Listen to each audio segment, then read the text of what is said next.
경매쟁이들의 종합 비타민 경매수다.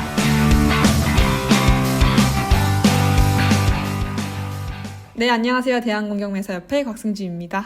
오늘은 제 투자 이야기 방송 20번째 20부 방송이고요. 참고로 이제 마지막 방송이 되는 거고, 지난 19부 방송에서는 제가 낙찰받았던, 두 번째로 낙찰받았던 김해빌라의 낙찰 이야기랑 그 뒷이야기를 좀 얘기를 해드렸었는데, 오늘 방송에서는 이제 김해빌라에 관한 수익률 관련된 걸 좀 얘기를 해드리면서 그 물건 투자 이야기는 마무리를 하고, 그리고 추가적으로 지금까지 제가 경매 투자를 하면서 좀 느꼈던 거를 정리를 해드리면서 제 투자 이야기 방송은 이제 마무리를 짓도록 하겠습니다. 우선은 김해빌라 얘기를 먼저 해보면, 사건 번호는 일단 2021 타경의 14389라는 물건이에요. 그래서 물건 번호는 제가 투자를 했던 게 3번하고 7번 이렇게 두 가지 물건이고, 3번이 조금 더 작은 그 평수이고 7번이 조금 더 큰 평수예요. 3번은 미투고 7번은 이제 정투룸이라고 하죠. 그런 물건인데, 제가 입찰을 봤을 당시에는 총 10개의 경매 물건이 남아 있었고, 그 중에 저는 이제 2개를 입찰을 본 거죠. 그래서 이제 3번 물건부터 좀 설명을 해드리자면, 이 물건은 감정가가 5,700만 원이었고 최저가는 2,300만 원이었어요. 그리고 제가 낙찰받은 금액은 3,716만 원이었는데, 여기서 대출이 딱 80% 정도 나왔거든요. 그리고 대출 받을 당시에는 금리가 4%대였어요. 4%대였는데 지금이 이제 2023년 6월이니까 한참 좀 금리가 올랐을 때라서 지금은 6%대가 되고, 제가 수익률 계산을 할 때는 어차피 금리가 지금 한창 올라갔을 시기이기도 하고, 초반에는 4%대였으니까 그냥 중간 정도, 딱 중간 정도인 그냥 5%로 계산을 한번 해볼게요. 그래서 80% 대출을 받았으니까 이제 2,972만 원을 제가 대출을 받은 건데, 여기서 이제 이자를 5%로 계산을 하면 한 달에 제가 내야 되는 이자가 12만 원이에요. 12만 원을 제가 대출 이자로 내야 되는 거고, 그리고 제가 이거 낙찰을 받고서 그냥 대출 안 받고 제가 내야 되는 돈은 20%니까 80% 대출 받았으니까요. 20%이니 743만 원 정도만 이제 들어간 상태인데, 거기서 뭐 취득세라든지 등기비라든지 법무사 보수액 이런 거 기타 등등까지 다 합치면 930만 원 정도가 되더라고요. 제가 이거 얘기를 해드리려고 그 법무사 사건 처리 카드 같은 것도 좀 봤는데 930만 원 정도가 좀 들었고, 거기에 이제 뭐 각종 수리비 같은 거 있잖아요. 뭐 도배라든지 뭐 화장실 뭐 이런 거 타일이 깨졌다면 뭐 그런 부분들, 그리고 참고로 여기 3번 물건 같은 경우에는 그 에어컨 뭐 받치고 이런 부분이 좀 고장 났던 게 있어서 그런 부분까지도 이제 수리를 했다 보니까 최종적으로 한 100만 원 정도 들어가서 총 930만 원에 100만 원 더하니까 1,030만 원 정도가 이제 투자금으로 들어간 거죠. 그리고 제가 이제 지난 방송에서 계속 얘기를 해드렸었는데, 이 김해빌라 같은 경우에는 특이점이 하나가 뭐였었냐면, 그 복도 타일이 굉장히 많이 이렇게 떨어져 있었어요. 보기 좀 흉할 정도로.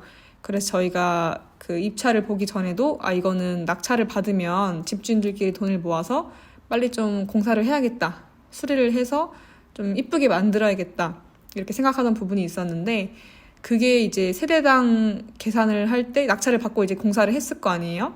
그때 세대당 25만 원이 딱 들었어요. 그래서 거기에 이제 들어간 비용에 뭐 그것까지 추가를 한다면 1,055만 원 정도가 되는 거죠. 그 외의 것들은 뭐 짜잘하게 들어간 거는 있었는데 너무 이제 잡다한 것들이라서 일일이 추가하지는 않을 거고요. 왜냐면은 뭐 실제로 저희가 뭐 물건을 팔았다, 부동산을 팔았다, 뭐 5억의 아파트를 팔았다 하면은 그 5억에 그냥 5억에 팔았다 이렇게 얘기를 하지, 뭐 중개비 얼마 들어가지고 그거는 빼고 계산을 하거나 그러지는 않잖아요. 뭐 아니면은 뭐 내가 2억의 빌라를 샀는데 뭐 빌라는 2억에 샀고 그 안에 이제 인테리어를 뭐 500만 원 발랐다, 그러면은 2억 500만 원에 샀다고 하지 않고 그냥 2억에 샀다고 하잖아요. 그것처럼 사실 이것도 막 수리비 이런 거를 얘기를 할까 말까 하다가 그래도 여러분한테 좀 다 상세히 얘기를 해드리는 게 좋을 것 같아서 제가 이런 뭐 타일 수리비 이런 것까지 얘기를 해드리는 거고, 어쨌든 이 상태에서, 그러니까 1,055만 원 정도가 들어간 상태에서 제가 세를 540만 원에 맞췄어요. 그래서 그러면은 그 월세 받은 40만 원에서 제가 아까 얘기했던 대출이자 12만 원을 빼면 이제 28만 원, 제가 순수하게 제가 남는 그 순월세가 28만 원이 되는 거고, 보증금을 이제 500을 받았잖아요. 500만 원. 그러니까 들어간 돈 1,055만 원에서 500만 원을 빼니까 실제로 제가 또 들어간 돈은 순투자금은 555만 원이 들어간 거죠.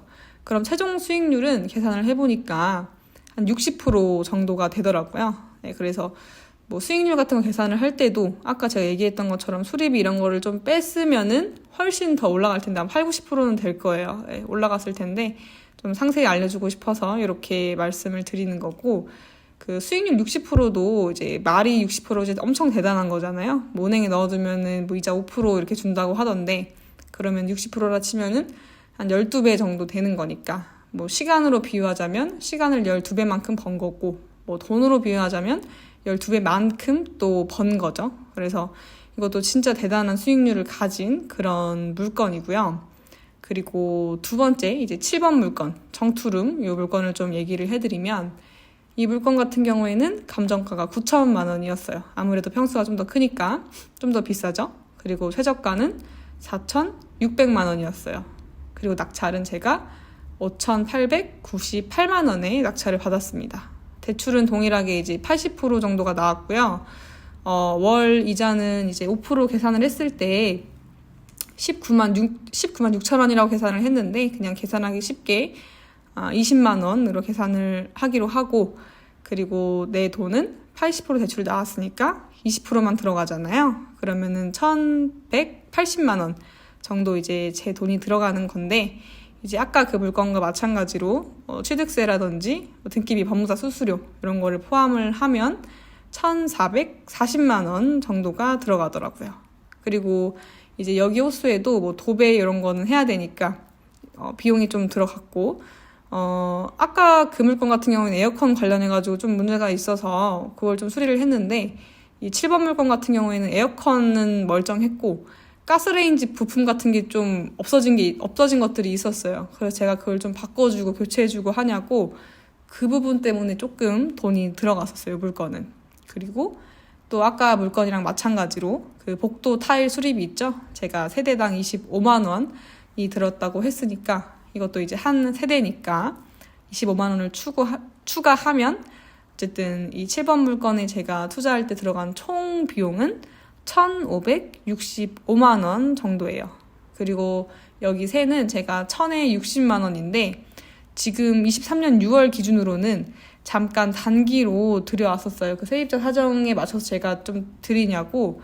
그 보증금은 적게 받은 상태인데 월세는 똑같이 60만 원을 받고, 당연히 이제 관리비 따로 받고요. 근데 이분이 이제 한두 달 정도면 이제 세를 빼시거든요. 이제 부산 쪽으로 다시 이사를 가신다고 하셔서. 그래서 그분 이사를 가면은 확실히 또 1,000에 60에 제가 세를 놓을 거기 때문에 이 기준으로 좀 계산을 해보면 제가 들어간 순 투자금은 보증금 1,000만 원을 이제 받으니까 1,565만 원에서 1,000만 원을 뺀 565만 원이 제가 들어간 순 투자금이라고 생각을 하시면 되고, 그리고 받은 월세 60만 원에서 대출이자 20만 원, 제가 20만 원으로 하기로 했잖아요. 19만 6천 원인데 좀 계산하기 그러니까. 그래서 20만 원 빼면 남는 순 월세는 40만 원이 되는 거죠.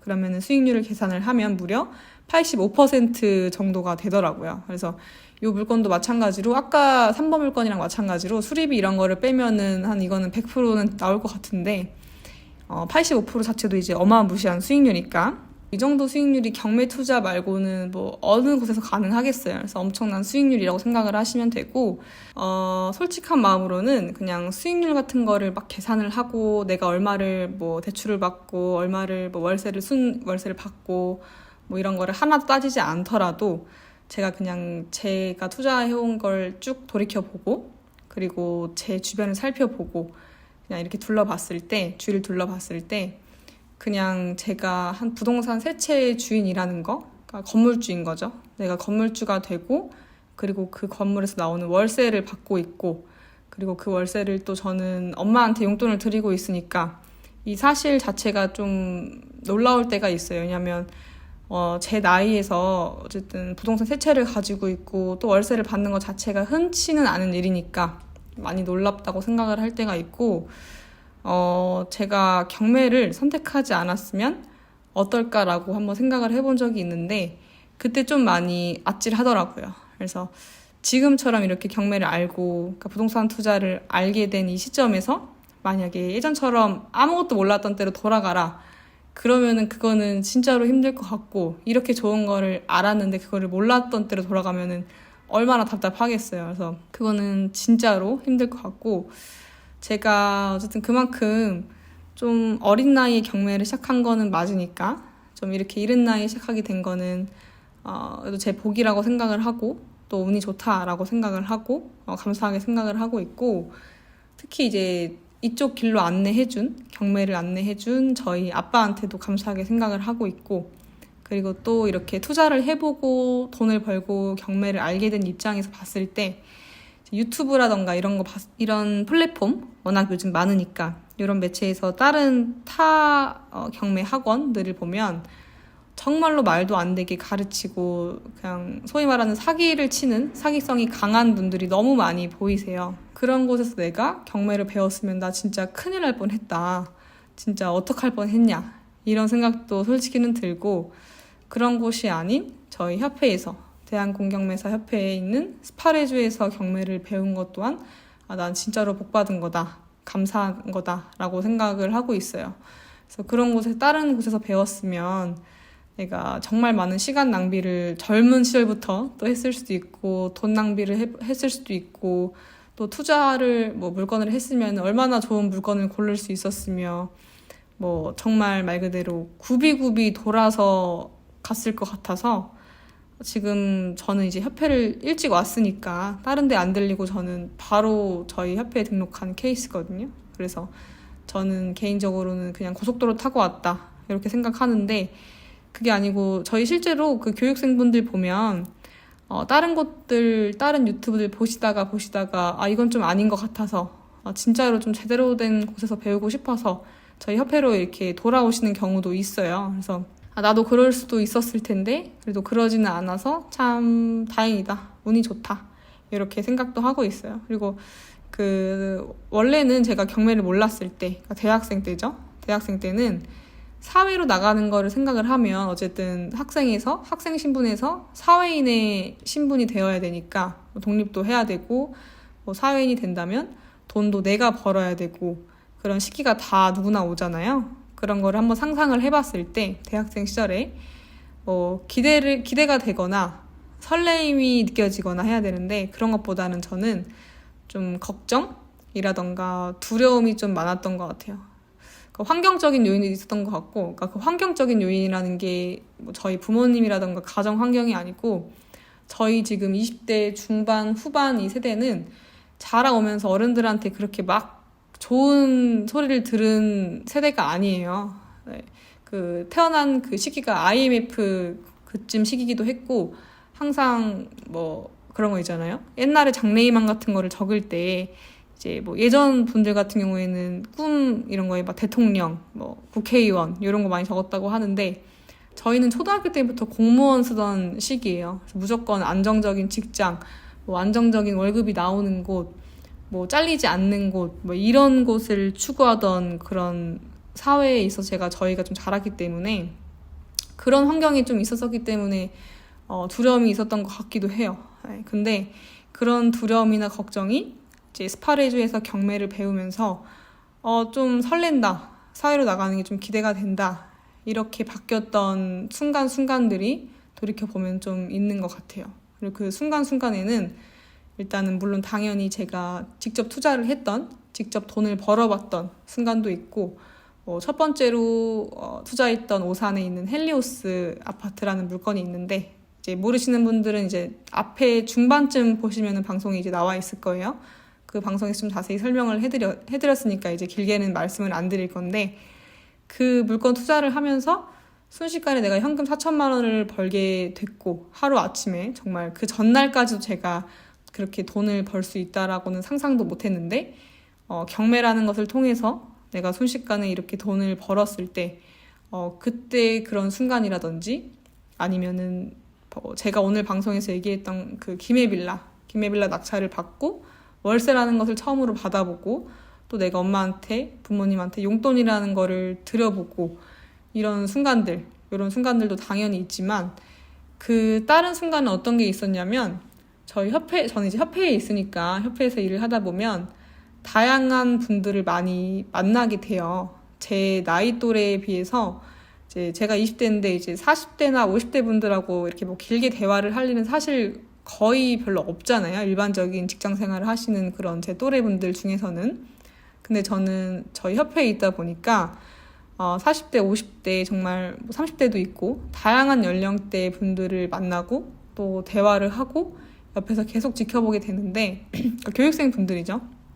그런 교육생 분들을 보게 되는데 저희 협회에 이제 교육 문의를 하시고 실제로 교육을 받으시는 분들은 진짜 시간이 넘쳐나고 너무 돈도 여유로운데 한번 경매나 해볼까 하고 이렇게 문의를 하시고 등록을 하시는 분들은 사실 거의 없어요. 그래서 주로 어떤 분들이 등록을 했냐면 제가 계속 있을 때도 보면 시간도 없고 바쁘고, 왜냐하면 직장 생활을 하시는 분들이거나 아니면은 개인 사업, 자영업을 하시는 분들, 식당을 운영한다든지 기타 등등 그렇게 시간이 없고 또 투자금도 그렇게 넉넉지 않고, 심지어는 저희 교육비가 이제 650만 원인데 650만 원도 정말 겨우겨우 카드를 돌려서 이렇게 결제를 하실 정도로 정말 말 그대로 간절하셨던 그런 분들이 많이 오셨어요. 그래서 그냥 솔직한 제 마음으로는 저런 분들이 과연 부자가 될 수 있을까라는 의구심이 들 정도의 분들도 꽤 많이 계셨는데, 그런 분들이 저희 스파레주에서 경매 공부를 정말 열심히 밤새우면서 하시면서 2달, 3달 만에 없던 집이 생기시고 없던 상가가 생기시고 갑자기 건물주가 되시고 순식간에 이렇게 부자의 반열에 오르는, 그러니까 한순간에 하루아침에 인생이 바뀌신 거죠. 그런 모습을 너무 많이 보면서, 그러니까 한두 번 본 게 아니고 너무 많이 보다 보니까 그렇게 봤던 그 순간들도 제가 사회에 나가는 거 생각을 해봤을 때 걱정이나 두려움 같은 것보다는 기대해서 설레임으로 바뀌는 그런 확신을 가질 수 있었던 그런 순간에 해당이 되는 것 같아요. 그리고 또 저희 마니또 K 선배님들 보면은 진짜로 열심히들 하시거든요. 그래서 저는 학교 다닐 때만 해도 막 50대, 60대 이렇게 생각을 하면 막 무언가에 대해서 새롭게 공부를 하고 아니면은 정말 무언가에 대해서 진짜 열정적으로 열심히 공부를 하고 하는 그런 모습을 사실 생각은 해본 적이 없는데, 저희 마니또 선배님들을 보면서 참고로 마니또 K는 스파레주 교육생 분들, 그러니까 스파레주를 졸업한 졸업생 분들의 이제 스터디 클럽이에요. 그래서 이런 마니또 K는 제가 방송에서도 여러 번 설명을 했으니까 이제 따로 설명은 안 할게요. 그래서 마니또 K 선배님들 그렇게 투자를 하시고 공부를 하시는 걸 보면서 나도 저 나이가 되면은 저렇게 열심히 공부하고 투자하면 되겠구나 라는 식으로 그런 것도 좀 많이 느낄 수 있었던 것 같아요. 그리고 제가 마지막으로 드리고 싶은 얘기가 뭐냐면, 저희가 스파레주는 1차부터 4차까지 세미나가 있거든요. 근데 마지막 4차 세미나에서 항상 제가 교육생분들을 대상으로 카메라로 짧게 이제 1분 정도 이렇게 인터뷰를 해요. 근데 제가 질문을 드리는 게 짧게 딱 한 가지거든요. 나에게 스파레주란? 이 질문이에요.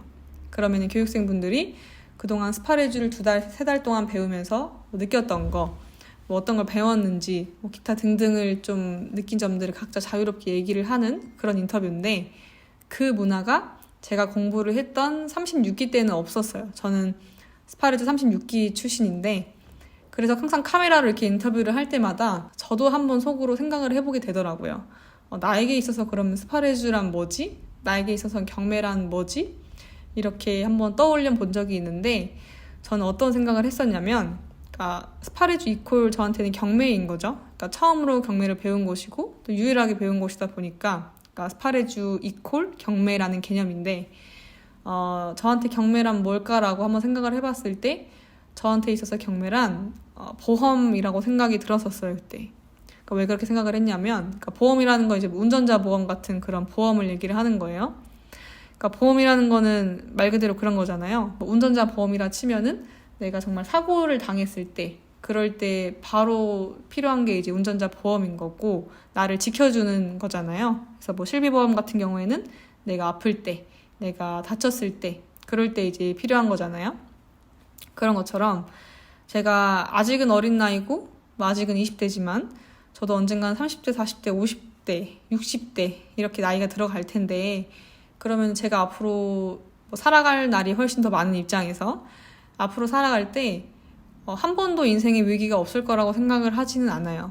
뭐 적게는 한 번일 수도 있고 많게는 정말 훨씬 더 많은 횟수일 수도 있겠지만 최소한 한 번이라도 내가 정말 힘들고, 그러니까 금전적으로 너무 힘들고 너무 답답하고 정말 저기 밑에 동굴 속에 있는 것 같고 뭘 어떻게 해결해야 할지 모르는 그런 순간이 한 번쯤은 올 거라고 생각을 하는데, 그 순간에 떠올릴 수 있는 게 보험처럼, 사고 났을 때 운전자 보험 저희 떠올리는 것처럼 내가 정말 힘들 때 떠올릴 수 있는 게 경매인 것 같아요, 보험처럼. 그래서 나 경매를 배웠었지, 나 경매 할 수 있었지, 나 이렇게 경매로 돈을 벌어봤었지, 그러면 지금도 돈을 벌 수 있겠네, 나 일어설 수 있겠네 하고 이렇게 벌떡 일어설 수 있게 만들 수 있는 그 힘이 저한테는 경매인 것 같아서, 저는 저한테 있어서 경매란, 스파르주란 보험이라고 생각이 들었었습니다. 그래서 항상 협회에 있으면서도 그렇고 그냥 제 주변을 이렇게 보면서